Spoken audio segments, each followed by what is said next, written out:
Hello everyone, this is doctor Jeevesh Yadav. तो ये PGT 2026 के लिए हम लोग मोस्ट इम्पॉर्टेंट टॉपिक यहाँ पे देख रहे थे। सीरीज़ को कंटिन्यू करते हुए आज के क्लास में हम लोग टॉपिक नंबर 12 के विषय में बात करेंगे, जो ये इम्पॉर्टेंट 30 टॉपिक में से एक है। तो स्टार्ट करते हैं आज का जो लेक्चर है वो। तो आज का टॉपिक है आपका जो ज्वर का निदान है, वो बहुत इम्पोर्टेंट है। तो क्या क्या चीज़ें अपने को याद रखना है वो यहाँ पे अपन देखेंगे। तो ज्वर निदान के अंतर्गत सबसे पहले आपको निदान ध्यान रखना है। क्या बोला कि है? हेतु निमित्त आयतनम कर्ता कारण प्रत्यय समुत्थान निदान मित्या मित्य अर्थ अंतरम। ठीक है, अर्थात बोला गया है कि हेतु मतलब क्या क्या पर्याय हैं। ठीक है, निदान को और किन किन नामों से जाना जाता है? तो हेतु बोला जाता है, निमित्त बोला जाता है, आयतन बोलते हैं, कर्ता कारण प्रत्यय समुत्थान। ये सभी के आपके निदान के ही पर्याय हैं। तो ये चीज़ आपको याद रखना है कि निदान के क्या क्या पर्याय बताए गए हैं। तो हेतु निमित्त आयतन कर्ता कारण प्रत्यय समुत्थान, ये सभी निदान के ही पर्याय हैं। फिर निदान के प्रकार के विषय हम बात करें तो 3 प्रकार बताए गए हैं: असात्म इंद्रियार्थ संयोग, प्रज्ञापराध और परिणाम। ठीक है, तो निदान के कितने प्रकार बताए गए हैं? 3 प्रकार बताए गए हैं: असात्म इंद्रियार्थ संयोग, प्रज्ञापराध और परिणाम। व्याधि के भेद के विषय में बात करें तो त्रिविध भेद बताए गए हैं। कौन सा? आग्नेय, सौम्य और वायव। तो व्याधि के त्रिविध भेद बताए गए हैं: आग्नेय, सौम्य और वायव। ये आपको ध्यान में रखना है। इसके अलावा द्विविध भेद भी बताए गए हैं। तो द्विविध भेद में आपका राजस और तामस आते हैं। तो व्याधि के द्विविध भेद में राजस और तामस आते हैं। व्याधि के पर्याय के विषय में बात करें तो व्याधि को और किन किन नामों से जाना जाता है? तो व्याधि बोला जाता है, आम्य बोला जाता है, गद बोला जाता है, आतंक बोला जाता है, यक्षमा बोला जाता है, ज्वर रोग बोला जाता है, विकार बोला जाता है। ये सभी व्याधि के पर्याय हैं। तो व्याधि के पर्याय क्या हैं? तो व्याधि बोला जाता है आम्य, गद, आतंक, यक्षमा, ज्वर रोग और विकार। ये सभी व्याधि के पर्याय हैं। फिर रोग के पर्याय के विषय में बात कर रहे हैं। तो ये रोग के क्या क्या पर्याय बताए गए हैं? तो रोग जो है व्याधि बोला जाता है। ठीक है, आम्य बोला जाता है, गद बोला जाता है, आतंक बोला जाता है, यक्षमा बोला जाता है। ठीक है, ज्वर रोग, पापम, अबाधा और विकार, ये अष्टांग हृदय ने बताए हैं। ठीक है, तो ये आपका चरक ने बताए हैं व्याधि के पर्याय, और ये आपके अष्टांग हृदय ने बताए हैं। तो ये आपको ध्यान में रखना है। इस अध्याय के अंतर्गत सबसे पहले प्रमुख जो चीज़ है वो है आपका निदान पंचक। ठीक है, तो निदान पंचक के विषय में बात करें तो सबसे पहले आपका आता है निदान। तो निदान के विषय में बताया गया है तत्र निदान कारणम मृत्युक्त अग्रे। अर्थात बोला गया है निदान जो है रोग के कारण को कहते हैं। तो तत्र निदान कारणम मृत्युक्त आग्रे, यानी कि निदान जो है वो रोगों के कारण को कहते हैं। निदान के 4 भेद बताए गए हैं: सन्निकृष्ट, विप्रकृष्ट, व्याभिचारी और प्रधानिक। ठीक है, हरिश्चंद्र ने माने हैं। तो निदान के 4 भेद बताए गए हैं। ठीक है, सन्निकृष्ट, विप्रकृष्ट, व्याभिचारी व्याभिचारी और प्रधानिक, ये हरिश्चंद्र ने माना है। ये आपको याद रखना है। भट्टार हरिश्चंद्र के अनुसार निदान की निरुक्ति बताए गए हैं: निद्यते निबध्यते हेत्वादि संबद्धो व्याधिरनेन निदानम। ठीक है, तो ये भट्टार हरिश्चंद्र के अनुसार इसकी निरुक्ति है: निदीयते निबध्यते हेत्वादि संबद्धो व्याधिरनेन निदानम। ठीक है, ये भट्टार हरिश्चंद्र ने बताया है। फिर इसके पूर्व रूप के विषय में बात करें तो इसके पूर्व रूप बताया गया है: पूर्व रूपम प्रागुत्पत्ति लक्षण व्याधि, यानी कि रोगों को उत्पन्न होने के पूर्व जो लक्षण होते हैं उसे पूर्व रूप कहते हैं। तो रोगों के उत्पन्न होने के पूर्व जो लक्षण होते हैं उन्हें क्या कहते हैं? पूर्व रूप कहते हैं। सुश्रुत के विषय में बात करें तो सुश्रुत ने बताया है द्विधम ही पूर्व रूप भवती, सामान्य विशिष्ट। ठीक है, तो पूर्व रूप के 2 भेद बताए गए हैं सुश्रुत के अनुसार, सामान्य और विशिष्ट। तो ये आपको याद रखना है कि पूर्व रूप के 2 भेद सुश्रुत ने बताए हैं उत्तर तंत्र में। कौन सा? सामान्य पूर्व रूप और विशिष्ट पूर्व रूप। इसके अलावा यहाँ पे माधव निदान ने बोला है भावी व्याधि बोधन एवं लिंग पूर्व रूपम, यानी कि जो भावी व्याधि का बोध कराएं, ठीक है, जो लक्षण है उत्पन्न होते हैं उसे ही पूर्व रूप कहते हैं। ये माधव निदान ने बोले हैं। जैसे कि प्रमेह के पूर्व रूप की उत्पत्ति हुए भी नहीं हरिद्र वर्ण या रक्त वर्ण का मूत्र का त्याग करना, ये क्या है? रक्त पित्त रोग का निर्णय कराते हैं। तो प्रमेह के पूर्व रूप की उत्पत्ति हुए बिना ही हरिद्र वर्ण या रक्त वर्ण का मूत्र त्याग करना, ये रक्त पित्त रोग का निर्णय कराते हैं। इसके बाद में बात करते हैं रूप के विषय में। तो रूप में बताया गया है प्रादुर्भूत लक्षणम पुनः लिंगम। ठीक है, क्या क्या रूप के पर्याय बताए गए हैं?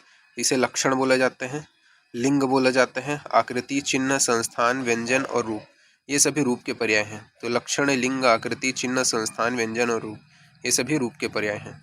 लक्षण के विषय में बात करें तो चरक अनुसार रूप और तंत्र यानी कि आयुर्वेद दोनों का पर्याय है। तो लक्षण जो है, लक्षण चरक जो है, चरक अनुसार रूप और तंत्र दोनों का पर्याय है लक्षण जो है, ये आपको ध्यान में रखना है।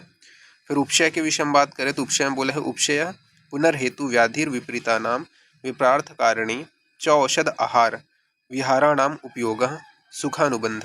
ठीक है, तो क्या क्या बताया गया है उपशय।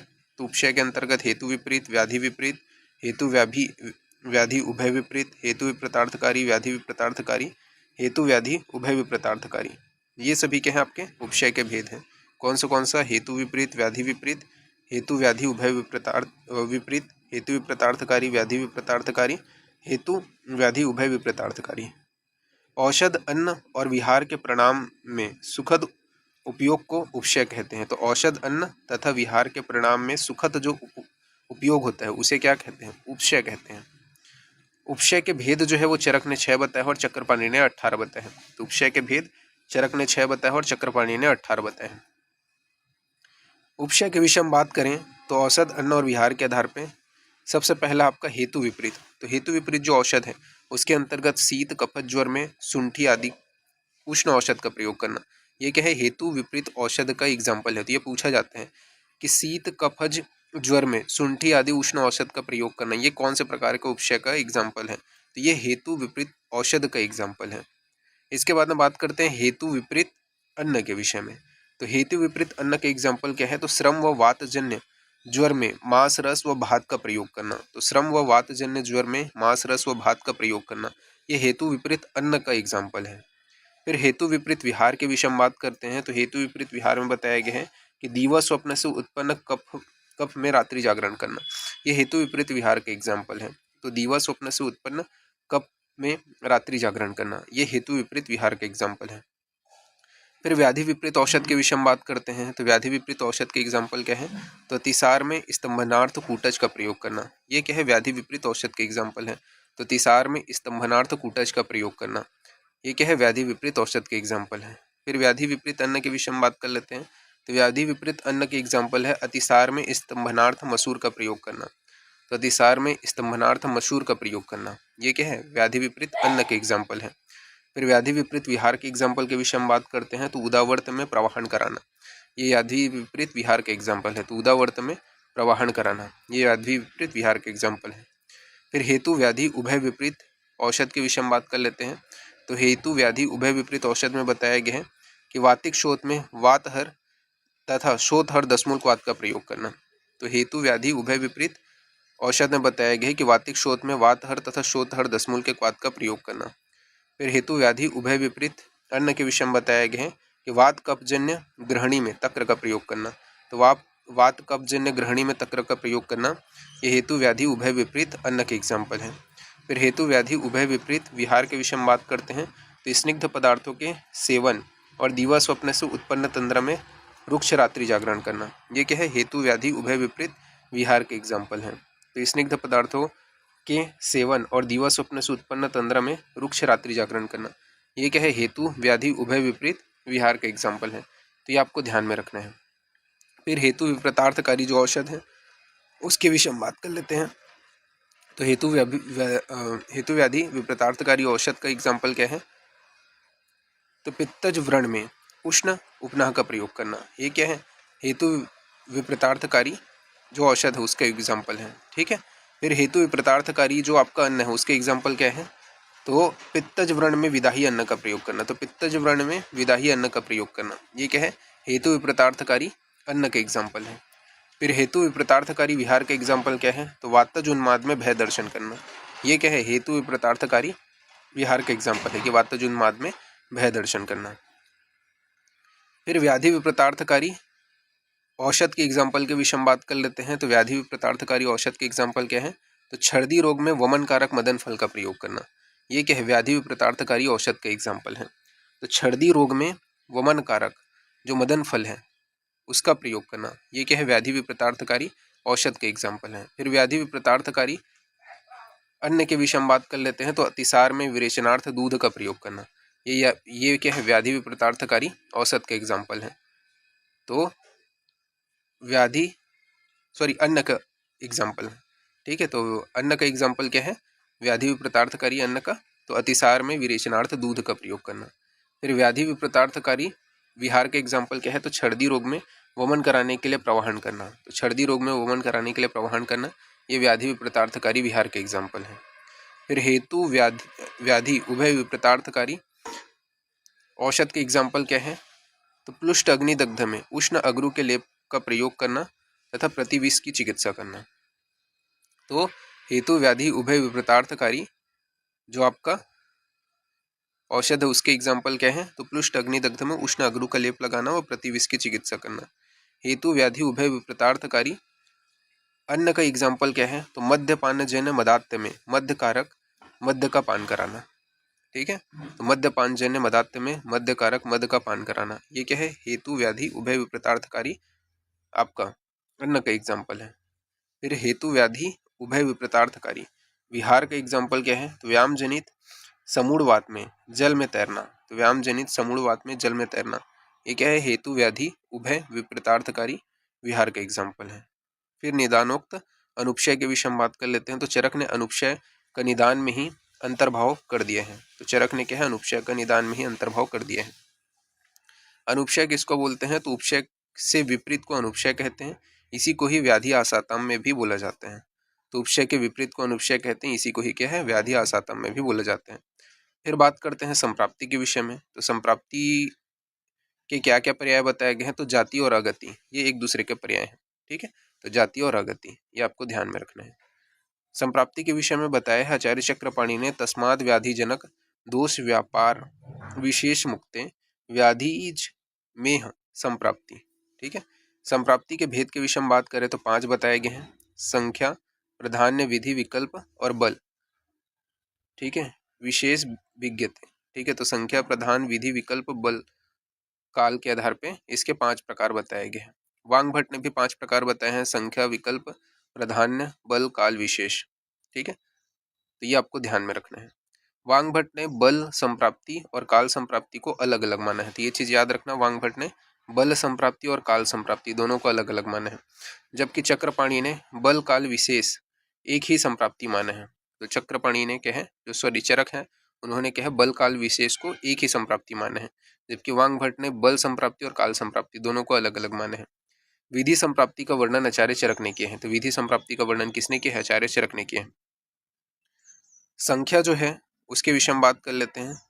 तो सांख्य जो संख्या के आधार पे जो संप्राप्ति का जो अलग अलग भेद होते हैं, संख्य संप्राप्ति के अंतर्गत कैसे इसको डिफाइन करेंगे? तो जैसे कि अलग अलग प्रकार के होते हैं, जैसे 8 प्रकार के ज्वर हो गए, 5 प्रकार के गुल्म हो गए, 7 प्रकार के कुष्ठ हो गए। तो ये क्या है? संख्य संप्राप्ति के अंतर्गत आएगा।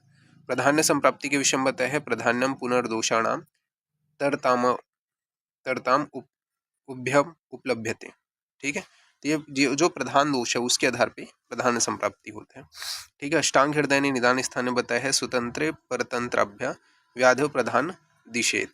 ठीक है, फिर विधि के विषय में बात करें तो रोगों के भेद विधि संप्राप्ति के अंतर्गत आता है। तो रोगों का जो भेद है वो विधि संप्राप्ति के अंतर्गत आते हैं। विधि 2 प्रकार के होते हैं: विधि भेद से रोग, निज और आगंतुज। फिर विकल्प संप्राप्ति के विषय में बताया गया है, दोषों की अंशांश कल्पना को विकल्प संप्राप्ति कहते हैं। तो दोषों की अंशांश कल्पना को क्या है? विकल्प संप्राप्ति कहते हैं। संवेता नाम पुनर्दोषाणाम अंशांश बल विकल्पो अस्मिन् अर्थे। ठीक है, तो दोषों की अंशांश कल्पना को विकल्प संप्राप्ति कहते हैं। फिर उसके बाद में बल काल के विषय में बताया गया है कि व्याधियों का बल काल विशेष ऋतु, अहोरात्र और भोजन काल पर निर्भर करते हैं। ठीक है, तो व्याधियों का बल काल विशेष ऋतु, अहोरात्र और भोजन काल पर निर्भर करता है। तो ये क्या है? बल काल के विषय में बताया गया। फिर बात कर लेते हैं अपन ज्वर के विषय में। ठीक है, तो शरीर आश्रित रोगों में सर्वप्रथम ज्वर उत्पन्न होते हैं। ये आपको पता है, शरीर आश्रित दोषों में सर्वप्रथम कौन सा है? ज्वर उत्पन्न हुआ होता है। इसके अंतर्गत मंथक ज्वर। ठीक है, मंथक ज्वर का वर्णन योग रत्नाकर ने किया है। याद रखना कि मंथक ज्वर का वर्णन किसने किया है? योग रत्नाकर ने। ऐषणक जो ज्वर है उसका वर्णन कश्यप ने किया है। तो ऐषणक ज्वर का वर्णन कश्यप ने किया है। हरिद्रक ज्वर का वर्णन जो है वृद्धवांग भट्ट ने किया है। तो हरिद्रक ज्वर का वर्णन वृद्धवांग भट्ट ने किया है। ज्वर अतिसार का वर्णन माधव ने किया है। तो ज्वर अतिसार का वर्णन माधव ने किया है। वर्ण अनुसार ज्वर का जो वर्णन है वो हारित ने किया है। तो वर्ण अनुसार ज्वर का वर्णन हारित ने किया है। गंभीरक जो ज्वर होते हैं जो वात पित्त प्रधान होता है उसका वर्णन सुश्रुत ने किया है। गंभीरक ज्वर जो वात पित्त प्रधान होता है उसका वर्णन सुश्रुत ने किया है। वात बलासक जो ज्वर है जो वात का प्रधान होता है उसका वर्णन अष्टांग संग्रह ने किया है। तो वात बलासक ज्वर जो वात कफज होता है उसका वर्णन अष्टांग संग्रह ने किया है। प्रलेपक जो ज्वर है जो पित्त का प्रधान होता है सुश्रुत ने शोष रोगियों में बताया है। ठीक है, तो ये आपको याद रखना है। फिर ज्वर के 8 कारण बताए गए हैं। ठीक है, कौन सा वातज पित्तज कफज, वात पित्तज वात कफज पित्त कफज सन्निपातज और आगंतुज। ठीक है, तो ज्वर के 8 कारण हैं। कौन सा? वात पित्त कफ, मतलब इसके अलावा वात पित्त वात कफ पित्त कफ सन्निपात और आगंतुज, मतलब कारण भेद से 8 प्रकार के ज्वर हैं, ऐसा आप बोल सकते हैं। ठीक है, फिर ज्वर की प्रकृति भी 8 बताई गई है। ठीक है, चरक ने बताया है। फिर ज्वर के भेद के विषय में बात करें तो 2 प्रकार के हैं। ठीक है, निज और आगंतुज 2 प्रकार के हैं। ज्वर की उत्पत्ति जो है रसवह और स्वेदवह दोनों स्रोतस के अवरुद्ध होने से होता है। तो ज्वर की उत्पत्ति रसवह व स्वेदवह दोनों स्रोतसों के अवरुद्ध होने से होती है, ये आपको याद रखना है। घनात्य जो है वो किसके लिए बोला गया? शरद ऋतु के लिए बोला गया। ये पूछा जाता है घनात्य कौन से ऋतु के लिए है? तो शरद ऋतु के लिए है। या धरात्य या घनात्य। ठीक है, तो ये याद रखना, धनात्य घनात्य धरात्य ये जो है शरद ऋतु के लिए आया है। हिमात्य जो है वसंत ऋतु के लिए प्रयोग किया गया है। तो हिमांत्य जो है वो वसंत ऋतु के लिए प्रयोग किया गया है। तपात्य जो है प्राविट ऋतु के लिए प्रयोग किया गया है सुश्रुत के अनुसार। ठीक है, तो तपात्य जो है वो प्राविट ऋतु के लिए प्रयोग किया गया है सुश्रुत के अनुसार। घर्मकाले जो है ग्रीष्म ऋतु के लिए प्रयोग किया गया है सुश्रुत के अनुसार। तो घर्मकाले ग्रीष्म ऋतु के लिए प्रयोग किया गया है सुश्रुत के अनुसार। घर्मांत्य जो है वर्षा ऋतु के लिए प्रयोग किया गया है चरक के अनुसार। तो घर्मांत्य वर्षा ऋतु के लिए प्रयोग किया गया है चरक के अनुसार। भाव प्रकाश के अनुसार घर्म स्वेद का पर्याय है। तो भाव प्रकाश के अनुसार जो घर्म है वो स्वेद का पर्याय है, ये आपको ध्यान में रखना है। फिर वातज ज्वर के लक्षण के विषय में बात कर लेते हैं। तो वातज ज्वर के क्या क्या लक्षण यहाँ पे बताए गए हैं वो अपन देख लेते हैं। तो विषम आरंभ विसर्गत्वम। ठीक है, तो इसकी जो गति होती है वो विषम होती है, विषम आरंभ विसर्गत्व। जरणांते दिवशंते निशांते घर्मांते व। ठीक है, तो ये इंपॉर्टेंट है। जरणांते दिवशंते निशांते घर्मांते व ज्वरस्य अभ्योगमन वृद्धि अभिवृद्धि। ठीक है, तो ये विशेष रूप से याद रखना है, ये लाइन देकर के ही पूछे जाते हैं कि जो ज्वर की है वो अभिवृद्धि कब हो रही है। तो जरणांते दिवशांते निशांते घर्मांते व, ये विशेष रूप से याद रखना है। ये कौन से ज्वर के लिए पूछा गया पूछे जाते हैं? तो ये वातज ज्वर के लिए पूछा गया है। इसके अलावा पारुष अरुण वर्ण का क्या हो जाएगा वातज ज्वर में? नख नयन वदन मूत्र पुरीश त्वचा। ठीक है, इनका वर्ण जो है अरुण वर्ण का हो जाएगा। ठीक है, तो अरुण वर्ण का नख नयन वदन मूत्र पुरीश त्वचा इनका वर्ण हो जाना, ये कौन से ज्वर वातज ज्वर के लक्षण है। फिर बताया गया है क्लिप्ति भावश, क्लिप्ति भाव देखने को मिलेगा। पादों में पैरों में सुप्तता आ जाएगी, पिंडिको द्वेष्टन होगा। ठीक है, स्वनश्य कर्णयों ये बताया गया है। संख्यो निस्तोदन, संख प्रदेश में क्या है निस्तोदन व पीड़ा होगी। कषायता हो जाएगा, शरीर में आश्य वैरता की उत्पत्ति हो जाएगी। ठीक है, पिपासा प्यास लगेगा, हृदय ग्रह हो जाएगा, शुष्क छर्दी होगा। ठीक है, इसके अलावा शुष्क काश की उत्पत्ति होगी। अन्न रस खेद आपको देखने को मिलेगा। प्रशेक आरोचक अविपाक ये सभी जो लक्षण हैं वो आपको वातज ज्वर के अंतर्गत देखने को मिलेगा। श्रम भ्रम प्रलाप जारण। ठीक है, तो श्रम भ्रम प्रलाप प्रजागरण ये आपको देखने को मिलेगा। रोमहर्ष दंतहर्ष उष्ण अभिप्राय।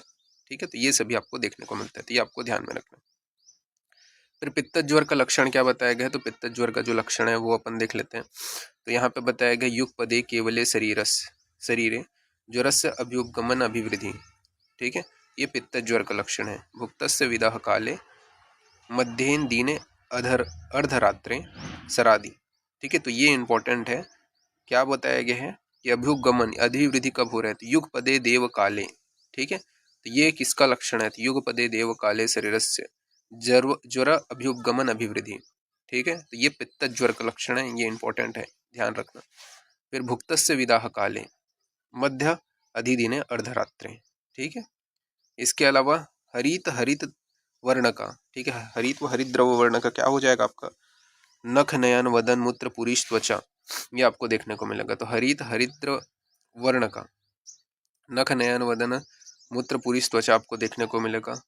रक्त कोठ जो है उसकी निमृति हो जाएगी, कटु कषायता देखने को मिलेगा, पित्त छर्दन देखने को मिलेगा, अतिसार हो गया, अन्न द्वेष हो गया, तृष्णा हो गया, मद मूर्छा भ्रम हो गया, सदन हो गया, ठीक है। इसके अलावा प्रलाप हो गया, शीत अभिप्रायता हो गया, ये सभी पित्त ज्वर का लक्षण है, तो ये आपको ध्यान में रखना है। फिर नेक्स्ट अपन आगे बढ़ते हैं कफत ज्वर के लक्षण के विषय में।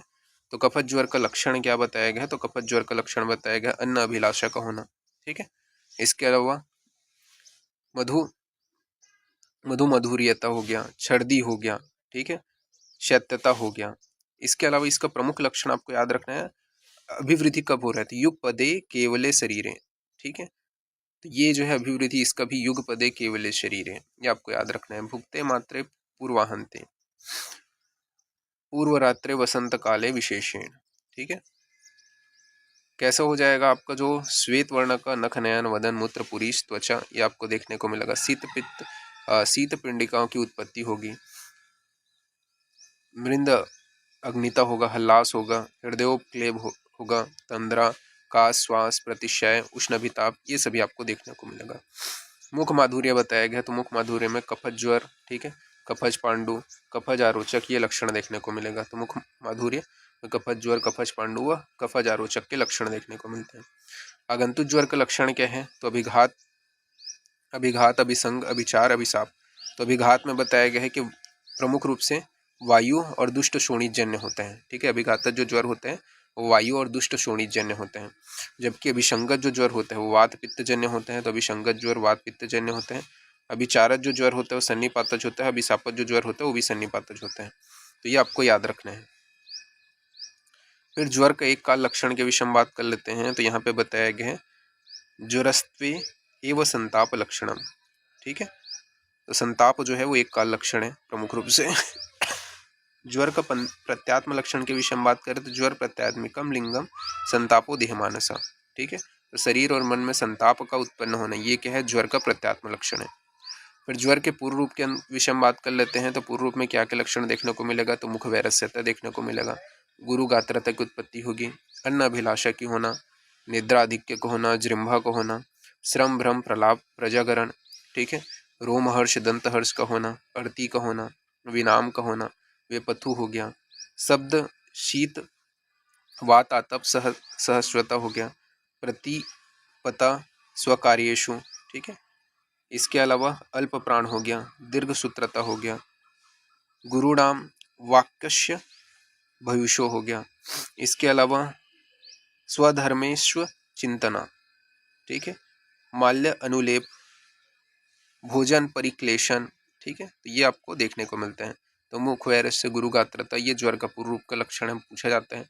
अन्नाभिलाषा, निद्रा अधिक्य का होना, ठीक है, ये सारे जो है विपथु, विनाम, रोमहर्ष, दंतहर्ष, अर्ति, प्रतिपता, स्वकार्येषु, अल्प प्राणता, दीर्घसूत्रता, ये सभी आपके ज्वर के पूर्व रूप के अंतर्गत देखने को मिलेगा। इसके अलावा आपका अम्ल लवण कटु जो पदार्थ है उनके खाने की इच्छा होना, तो अम्ल लवण कटु प्रियता, ठीक है, बालिभ्य प्रद्वेषा, ये जो है ज्वर के पूर्व रूप के अंतर्गत देखने को मिलते हैं। फिर ज्वर की महत्ता बताते हुए निदान स्थान बताया गया है ज्वरस्तु खलु महेश्वर प्रकोप सर्व प्राणभृतम प्राणहरो देह इंद्रिय मन संताप सर्व रोग अधिपति महामोह नान्य व्याधस्थ दारुण बहु उपद्रव दुश्चिकित्स्य सर्व प्राणभृत सज्वर एव जायन्ते स्वजरा एव म्रियते, ठीक है। तो ये ज्वर की महत्वता बताया गया कि रुद्र प्रकोप संताप से ज्वर की उत्पत्ति हुई है, ठीक है, और मृत्यु से लेकर के जन्म तक जो है शरीर में जो है वो ज्वर जो है वो बना हुआ रहता है। इसके अलावा नान्य व्याधि दारुण बहु उपद्रव दुश्चिकित्स्य, ठीक है, ये बताया गया है सर्व प्राणभृता सज्वर जायन्ते सज्वर एवं म्रियते, यानी वही ये जन्म से लेकर के मृत्यु तक बना रहता है। तो ये जो है ज्वर जो है वो सभी रोगों में प्रधान होते हैं। ज्वर को सर्व रोग अधिपति वांगभट ने बोला, तो ये इंपॉर्टेंट है, पूछा जाता है। चरक ने बोला है, सुश्रुत ने बोला है कि वांगभट ने बोला है? तो वांगभट ने बोला है सर्व रोग अधिपति। ज्वर का चिकित्सा सूत्र के विषय में बात कर लेते हैं। तो ज्वर की चिकित्सा सूत्र बताया गया है कि ज्वर के पूर्व रूप में क्या आता है? तो लघु भोजन व अपतर्पण आता है। तो ज्वर के पूर्व रूप में लघु भोजन व अपतर्पण आता है। चरक ने निदान स्थान में बताया है ज्वरादो व हितम लघ्वोपशमन अपतर्पणम व, ठीक है, तो ये निदान स्थान में बताया है, तो ये चीज़ याद रखना है। लघु भोजन व अपतर्पण ज्वर के पूर्व रूप में आते हैं। जीर्ण ज्वर में घृत पान कराना चाहिए, तो जीर्ण ज्वर में घृत पान कराने के विषय में बताया गया, ठीक है। इसके अलावा जीर्णेषु तु सर्वेषां सर्पीपानम प्रशस्येत, ठीक है, तो ये निदान स्थान में बताया गया। जबकि चिकित्सा स्थान में क्या बताया गया, जीर्ण ज्वर में तो पय का प्रयोग बताया गया। ये चीज याद रखना है, जब आ जाए जीर्ण ज्वरे तु सर्वेषां सर्पीपानम प्रशस्येत, ये कौन से स्थान में बताया है, तो निदान में।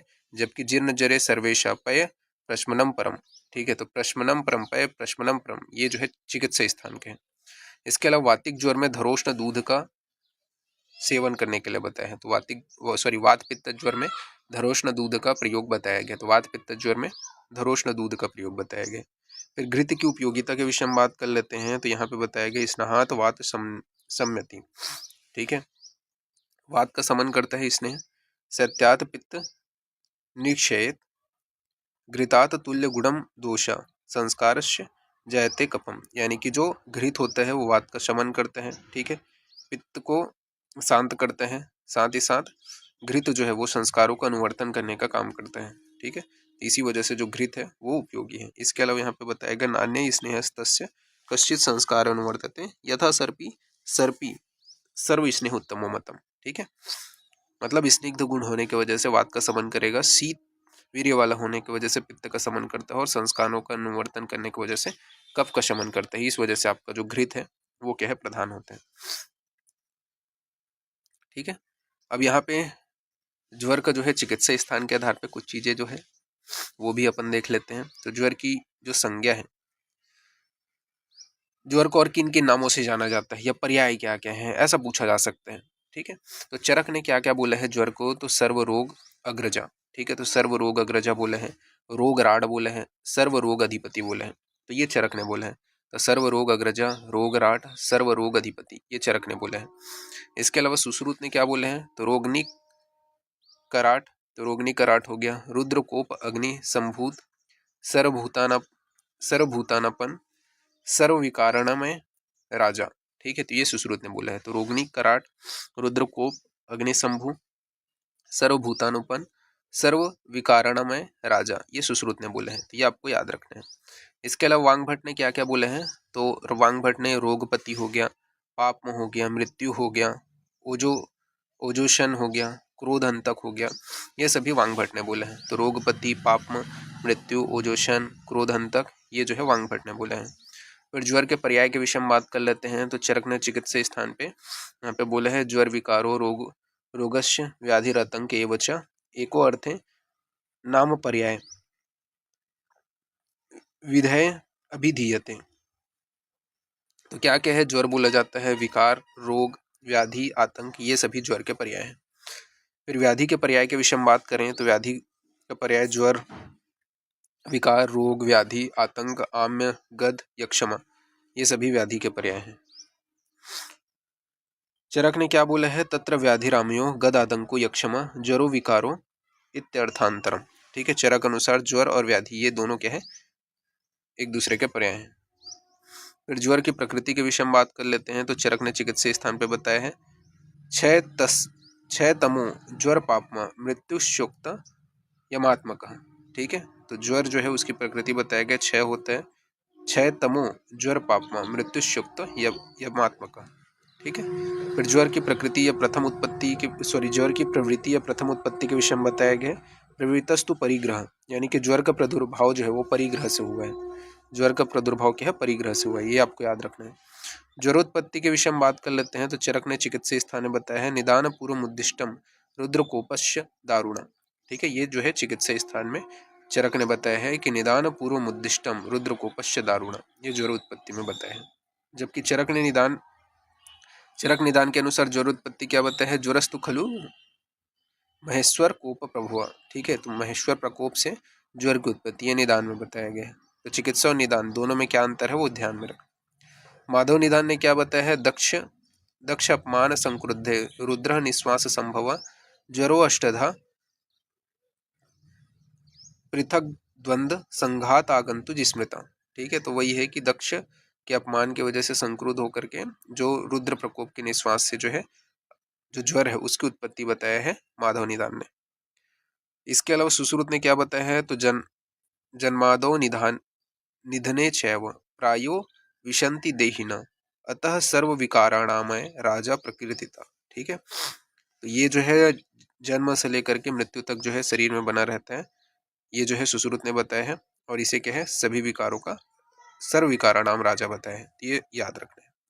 फिर ज्वर के कारण के विषय में बात कर लेते हैं। तो ज्वर के 8 कारण बताए गए हैं। कौन से हैं? वातज, पित्तज, कफज, वात पित्तज, वात कफज, पित्त कफज, सन्निपातज और अगंतुज। तो ज्वर के 8 कारण है वातज, पित्तज, कफज, वात पित्तज, वात कफज, पित्त कफज, सन्निपातज और अगंतुज। फिर ज्वर के पूर्व रूप के विषय में बात कर लेते हैं। तो ज्वर के पूर्व रूप में बताया गया आस्य नयने स्त्रावे जृंभाणाम गौरवम क्लमा।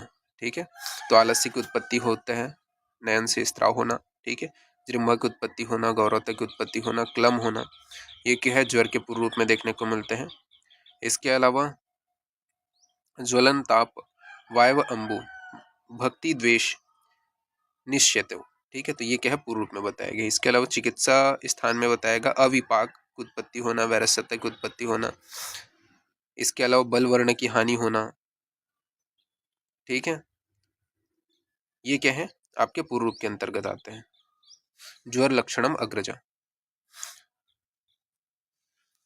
फिर सुश्रुत के अनुसार बात कर लेते हैं।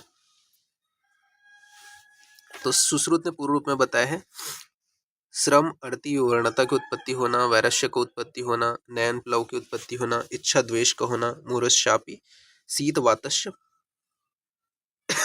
शीत वाता पदीशु, जृंभांगमर्दो गुरुता, रोमहर्षो अरुचितमः। ठीक है, तो जृंभा की उत्पत्ति होना, अंगमर्द होना, शरीर में गुरुता होना, रोमहर्ष होना, अरुचि होना, ये सभी ज्वर के पूर्व रूप में आपको देखने को मिलता है। अप्रहर्षो शीतस्य भयुत पतश्यति ज्वरे।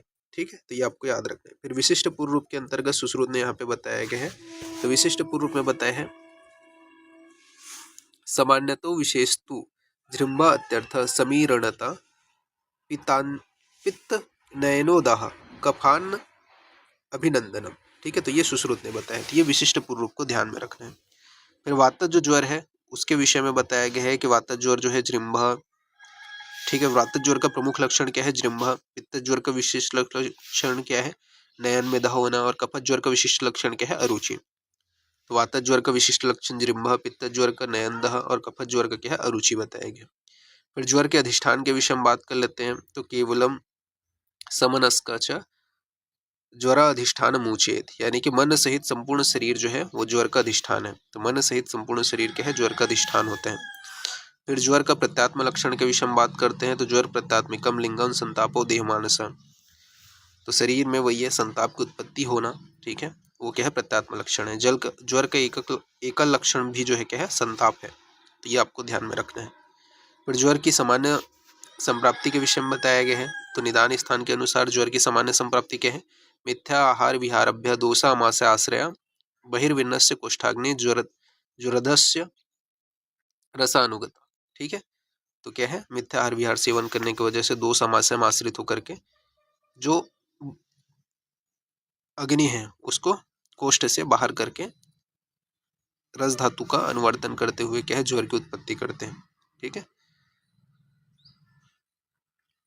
रस व स्रोतस में अवरोध करके ज्वर की उत्पत्ति करते हैं। ठीक है, फिर रस सामान्य लक्षण क्या है? तो स्वेद अवरोध होना।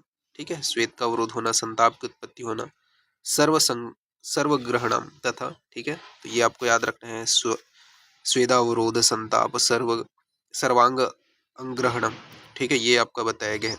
इसके अलावा विकार युगपज्ञस्मि ज्वरसा परिकर्दिता। ठीक है, तो ये आपको ध्यान में रखना है। पर स्वेदावरोध के विषय में बताया गया है कि ज्वर का प्रत्यात्म लक्षण है, लेकिन पित्त ज्वर में वह मेदोगत ज्वर में नहीं है। तो ज्वर का प्रत्यात्म लक्षण है स्वेदावरोध, लेकिन जो है पित्त ज्वर और मेदोगत जो ज्वर हो उसमें यह जो है प्रत्यात्म लक्षण नहीं है। तो ये चीज ध्यान में रखना।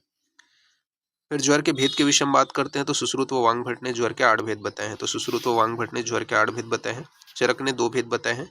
सारंगधर ने 25 बताए हैं। व अथर्ववेद में भी ज्वर के 25 भेद बताए गए हैं। तो सुश्रुत व वांग का जो 8 भेद है वो कौन से हैं? तो वातज हो गया, पित्तज हो गया, कफज हो गया, वात पित्तज हो गया, वात कफज हो गया, पित्त कफज हो गया, सन्निपातज हो गया और आगंतुज हो गया। तो ये आपका याद रखना है। फिर ज्वर के द्विविध भेद के विषय में बात कर लेते हैं। तो विधि भेद से दो प्रकार के होते हैं, शारीरिक और मानसिक। इसी प्रकार पुनः द्विविध भेद के विषय में बात करें तो सौम्य और आग्नेय हो गया। फिर निमित्त भेद से भी दो प्रकार के होते हैं, प्राकृतिक और वैकृतिक। फिर वेग की दृष्टि से अगर बात करें तो दो प्रकार के हो गए, अंतर्वेग और बहिर्वेग। फिर चिकित्सा की दृष्टि से फिर दो प्रकार के हो गए, साध्य और असाध्य। तो ये आपको ध्यान में रखना है।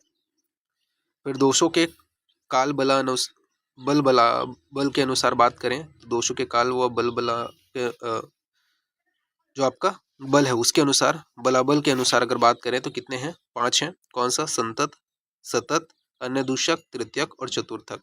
ठीक है, तो ये आपको ध्यान में रखना है। फिर धातु के आश्रयगत भेद से 7 प्रकार के हैं, रस, रक्त, मांस, मेद, अस्थि, मज्जा, शुक्र। तो आश्रयगत भेद से 7 प्रकार के हैं, रस, रक्त, मांस, मेद, अस्थि, मज्जा और शुक्रगत। फिर धातुगत अवस्था से बात करें तो धातु भेद से जो रोग होते हैं उसके अंतर्गत आपका ज्वर, कुष्ठ और मसूरी का ये आ जाते हैं। तो धातुगत अवस्था से ज्वर, कुष्ठ और मसूरी का ये आपके आ जाते हैं। फिर मानस ज्वर के लक्षण के विषय में बात कर लेते हैं। तो वैचित्य, मर्ति, ग्लानि। ठीक है, तो मानस ज्वर का लक्षण क्या है, वैचित्य, अर्ति, ग्लानि तथा मन संताप व इंद्रियों में वैकृति होना। ये क्या है, मानस ज्वर का लक्षण है। तो वैचित्य, अर्ति, ग्लानि, मन संताप और इंद्रियों में वैकृता, ये मानस ज्वर का लक्षण है। योग वह परम वायु। ठीक है, ये चरक ने चिकित्सीय स्थान बताया है, यानी कि आग्नेय जो ज्वर जो होता है, वात पित्तज होता है, सौम्य ज्वर जो होता है, वात कफज होता है, ये संदर्भ में बताया गया। फिर अंतर्वेगी ज्वर के लक्षण के विषय में बात कर लेते हैं। तो अंतर्वेगी ज्वर का लक्षण है, अंतर्दाहो, अधिक तृष्णा, प्रलाप, श्वसनम भ्रम, संध्या, अस्थि शूल, स्वेदो, दोष वर्च्यो, विनिग्रह। ठीक है, तो अंतर्वेग ज्वर का क्या लक्षण है, अंतर्दाह की उत्पत्ति होना, अधिक तृष्णा की उत्पत्ति होना, प्रलाप को होना, श्वसन भ्रम की उत्पत्ति होना, संधि अस्थि में शूल का होना। ठीक है, इसके अलावा दोष वर्ष। ठीक है, ये सभी जो है आपका अंतर्वेगी ज्वर का लक्षण है। कष्ट साध्य कौन सा है, तो अंतर्वेग लिंगानी ज्वरस्तानी लक्षेत। ठीक है, तो अंतर्वेगी जो ज्वर है उसका विशेष लक्षण है। ठीक है, तो कष्ट साध्य होता है। ठीक है, तो ये चीज ध्यान में रखना है। तो अंतर्दह, अधिक तृष्णा, प्रलाप, श्वसन भ्रम, संध्या अस्थि में शूल का होना, मेद, दोष वर्च, विनिग्रह। ठीक है, ये अंतर्वेग ज्वर का लक्षण है। यह जो होता है कष्ट साध्य होता है। बहिर्वेगी जो ज्वर है उसका क्या लक्षण है, तो बहिर्वेगी ज्वर जो है वो संताप का होना, ठीक है, तृष्णा आदि का होना, मार्दवता का होना, ये क्या है, बहिर्वेग जो ज्वर है उसका लक्षण है। और ये जो है सुख साध्य होते हैं। फिर प्राकृतिक ज्वर के विषय में बात कर लेते हैं। तो जिस ऋतु में जिस दोष का प्रकोप होता है उस ऋतु में उस दोष से होने वाला जो ज्वर है वो प्राकृतिक ज्वर कहलाता है। तो जिस ऋतु में जिस दोष का प्रकोप होता है उस ऋतु में उस दोष से होने वाला जो ज्वर है वो प्राकृतिक ज्वर है। प्राकृतिक ज्वर और वैकृतिक ज्वर ये दो प्रकार के होते हैं। प्राकृतिक जो ज्वर होते हैं शरद ऋतु में पित्त जो ज्वर है वो आपका सुख साध्य होता है, ये प्राकृतिक ज्वर है। तो शरद ऋतु में पित्त ज्वर का होना सुख साध्य होगा, प्राकृतिक ज्वर के एग्जाम्पल है। वसंत ऋतु में कफत ज्वर का होना ये भी सुख साध्य होता है। ठीक है, वर्षा ऋतु में वातज ज्वर का होना ये जो है कष्ट साध्य होता है, तो ये आपको याद रखना है। वैकृतिक ज्वर के अंतर्गत वसंत ऋतु में वात पित्त ज्वर का होना ये कष्ट साध्य होता है। शरद ऋतु में वात कफत ज्वर का होना, ठीक है, ये वैकृतिक ज्वर के एग्जाम्पल है, ये भी कष्ट साध्य होता है। और वर्षा ऋतु में कफ पित्त ज्वर का होना ये भी कष्ट साध्य होता है। ठीक है, तो ये भी वैकृतिक ज्वर का एग्जाम्पल है, तो ये आपको याद रखना है। सादे ज्वर के लक्षण के विषय में बात कर लेते हैं। तो यहाँ पे आपका बताया गया है बल व स्वल्प दोषेशु ज्वर साध्य अनुद्रवा। ठीक है, तो ये यहाँ पे बताया गया है। असाध्य ज्वर के लक्षण के विषय में बात कर लेते हैं। तो केस सीमांत यानी कि केस में सीमांत के समान रेखाएं आपको देखने को मिलते हैं। असाध्यो बलवानश्च केस सीमांतश कृतम ज्वर। ठीक है, तो यह जो ज्वर होगा वो क्या है, असाध्य होगा। ये चीज ध्यान में रखना, केस सीमांत का दिखाई देना ये किस प्रकार के ज्वर का लक्षण है, तो असाध्य ज्वर का लक्षण है। फिर धातुगत ज्वर के लक्षण के विषय में बात कर लेते हैं, लक्षण व चिकित्सा। तो सबसे पहले आपका रसगत ज्वर। तो रसगत जो ज्वर है इसका लक्षण क्या है, तो शरीर में गौरवतक होना, सदन होना, छर्दी होना, अरुचि होना, बहिर्संताप का होना, ठीक है, अंगमर्द का होना, वृजिम्भण का होना। ठीक है, ये सभी क्या है आपके रसगत ज्वर का लक्षण है।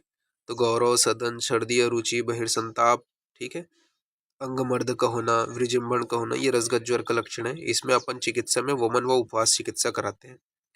फिर रक्तगत ज्वर का लक्षण क्या है? तो रक्तगत ज्वर का लक्षण बताया गया है स्टीवन का होना, ठीक है, रक्त मिला हुआ स्टीवन का होना, सरक्त स्टीवन जिसे अपन बोलते हैं। दाह राग का होना, भ्रम मद प्रलाप का होना, पिंडिका का उत्पत्ति होना, ये रक्तगत ज्वर का लक्षण है। तो सरक्त स्टीवन, दाह और राग का होना, भ्रम मद प्रलाप का होना, पिंडिका की उत्पत्ति होना, ये रक्तगत ज्वर का लक्षण है। चिकित्सा में अपन परिषेक, प्रदेह व संसमन चिकित्सा कराते हैं। तो परिषेक, प्रदेह व संसमन चिकित्सा कराते हैं। मांसगत ज्वर का लक्षण क्या है? तो मांसगत ज्वर का लक्षण बताया गया है कि अंतर्दाह का होना, तृष्णा मोह का होना, दुर्गंधता का होना, गात्र विक्षेप का होना, ये मांसगत ज्वर का लक्षण है। चिकित्सा में अपन विरेचन व उपवास कराते हैं। फिर मेदोगत जो ज्वर है उसका लक्षण क्या है? तो मेदोगत ज्वर का लक्षण बताया गया है स्वेद का होना, तीव्र पिपासा का होना, प्रलेप का होना, वाम्य भिक्षणम बताया गया है। फिर इसके बाद में स्वगंध गंधस्य सहस्रोता, तो स्वगंधस्य सहस्रोता ये क्या है? मेदगत ज्वर का लक्षण है। चिकित्सा में अपन विरेचन व उपवास कराते हैं, तो ये आपको ध्यान में रखना है। फिर अस्थिगत ज्वर का लक्षण क्या बताया गया है? तो अस्थिगत ज्वर में आपका लक्षण बताया गया है विरेक, वमन, चाभे, प्रकुंजनम, ठीक है, तो विरेचन और वमन का होना, ठीक है, और प्रकुंजन की उत्पत्ति होना, ये अस्थिगत ज्वर का लक्षण है। यह जो है कृच्छ साध्य होते हैं। फिर मज्जागत ज्वर का लक्षण क्या बताया गया है? तो मज्जागत ज्वर में विशेष रूप से हिक्का, श्वास, कास, तमह दर्शन, ये आपको देखने को मिलेगा। तो हिक्का, श्वास, कास, तमह दर्शन, ये मज्जागत ज्वर का लक्षण है, ठीक है। इसके अलावा मर्म छेदनो बहिशैत्य, दहो अंतशैव, ठीक है, तो ये आपको विशेष रूप से देखने को मिलता है। यह भी जो मज्जागत जो ज्वर होता है वह भी क्या है? कृच्छ साध्य की श्रेणी में आता है। और शुक्रगत जो ज्वर होता है उसके विषय में बताया गया शुक्र मोक्षम कृत्वा विनाशया, ठीक है, तो शुक्रगत जो ज्वर होते हैं उसमें बताया गया शुक्र मोक्ष कृत्व विनाशया, ये शुक्रगत ज्वर का लक्षण है। जबकि सुश्रुत ने क्या बताया है? सेप स्तब्धता देखने को मिलते हैं, ठीक है, यह जो है असाध्य होता है। तो इस प्रकार से सप्त धातुगत जो ज्वर है इनके लक्षण और इनके साध्यता साध्यता बहुत इंपॉर्टेंट है, आपको ध्यान में रखना है। फिर अंतर्दह के विषय में बताया गया है कि गंभीर जो ज्वर है, ठीक है, उसमें अंतर्दह, मांसगत ज्वर में भी अंतर्दह, मतलब कौन से ज्वर है जिसमें अंतर्दह लक्षण देखने को मिलता है? तो गंभीर ज्वर, मांसगत ज्वर, मज्जागत ज्वर, ठीक है, अंतर्वेगी ज्वर, ये सभी में क्या है? अंतर्दह लक्षण देखने को मिलता है। तो गंभीर ज्वर, मांसगत ज्वर, मज्जागत ज्वर, अंतर्वेगी ज्वर में अंतर्दह लक्षण देखने को मिलता है। साध्यता साध्यता के विषय में बात करें तो रस रक्त मांस मेदगत जो ज्वर होता है वो साध्य होता है। तो रस रक्त मांस मेदगत जो ज्वर है वो साध्य होता है। अस्थि मज्जागत जो ज्वर होता है वो कृच्छ साध्य होता है। जबकि शुक्रगत जो ज्वर होता है वो असाध्य की श्रेणी में आते हैं। ज्वर की उत्पत्ति में रस्व व स्वेद दोनों स्रोतस अवरुद्ध होते हैं। तो ज्वर की उत्पत्ति में रस्व व स्वेद दोनों स्रोतस अवरुद्ध होते हैं।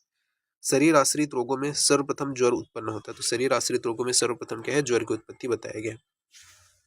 तो इस प्रकार से ये जो चैप्टर है वो फिनिश होता है। नेक्स्ट क्लास में इसके आगे कंटिन्यूएशन करेंगे। तो अभी के लिए इतना ही। Thank you.